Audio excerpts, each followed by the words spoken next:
எடப்பாடி கையை விட்டு நழுவும் முக்குளத்தோர் வாக்கு 2024இல் எத்தனை இடம்?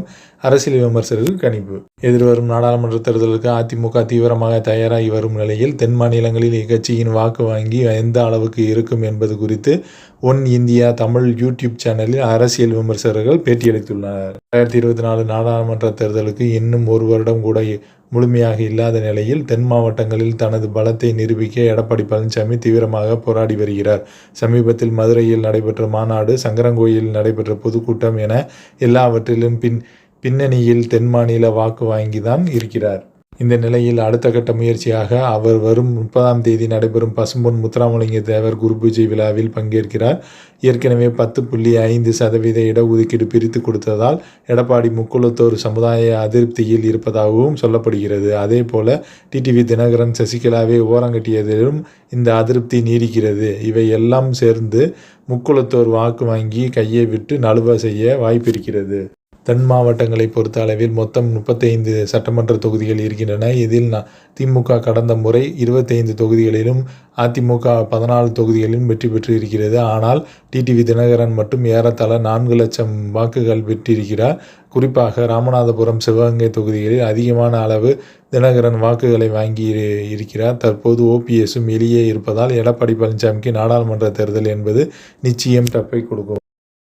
இந்த நிலையில் நாடாளுமன்ற தேர்தலில் அதிமுகவுக்கு தென் மண்டலத்தில் எத்தனை இடம் கிடைக்கும் என்பது குறித்து ஒன் இந்தியா யூடியூப் சேனலில் சர்வேயில் ரவுண்ட் டேபிள் அரசியல் விவாதம் நடைபெற்றது. இதில் மூத்த பத்திரிகையாளர் லட்சுமி, அரசியல் விமர்சகர் ரவீந்திரன் துரைசாமி, கலை மற்றும் அக்னீஸ்வரன் ஆகியோர் பங்கேற்றிருந்தனர். அதில் தென் மாவட்டங்களில் எத்தனை தொகுதிகளில் அதிமுக முதல் 2 இடங்களை பெறாது என்று நெறியாளர் நெல்சன் சேவியர் எழுப்பிய கேள்விக்கு பதிலளித்துள்ளனர். மூத்த பத்திரிகையாளர் லட்சுமி பேசியதாவது, இது ஒரு சிக்கலான கேள்வி. இதற்கு உடனடியாக பதில் சொல்லிவிட முடியாது. ஏனெனில் 5 மாநில தேர்தல் முடிவுகளை பொறுத்துதான் பாஜக என்ன செய்யப்போகிறது என்று தெரியும். அதேபோல தமிழ்நாட்டில் இதுவரை பாஜகவை எதிர்த்து அதிமுக பேசவே இல்லை. தேர்தலில் மக்களின் நம்பிக்கையை பெற வேண்டும் என்பதற்காக பாஜகவுடன் இப்போது கூட்டணி இல்லை, எப்போதும் கூட்டணி இல்லை என்று கூறி வருகிறார் எடப்பாடி பழனிசாமி.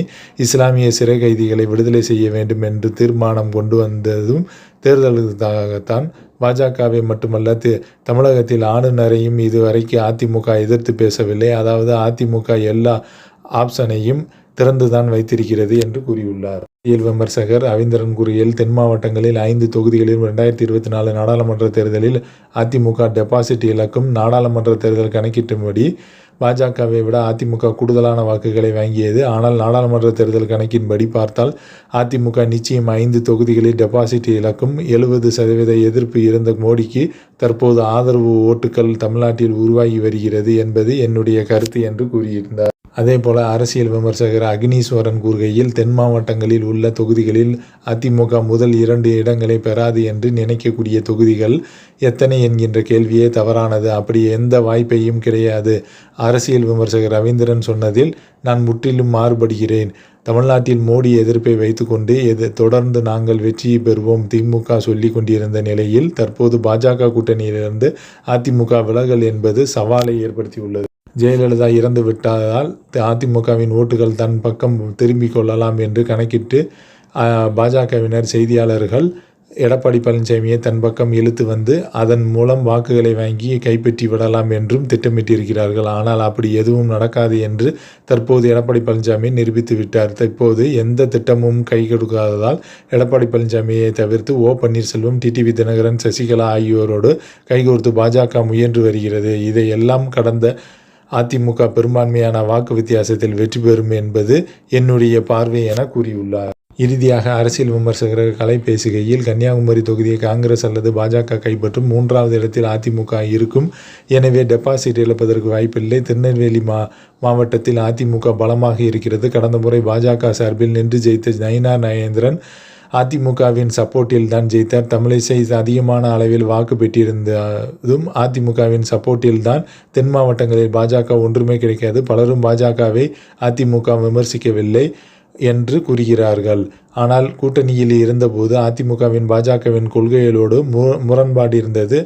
அது அவ்வப்போது தெரிய வந்தது என்று கூறினார்.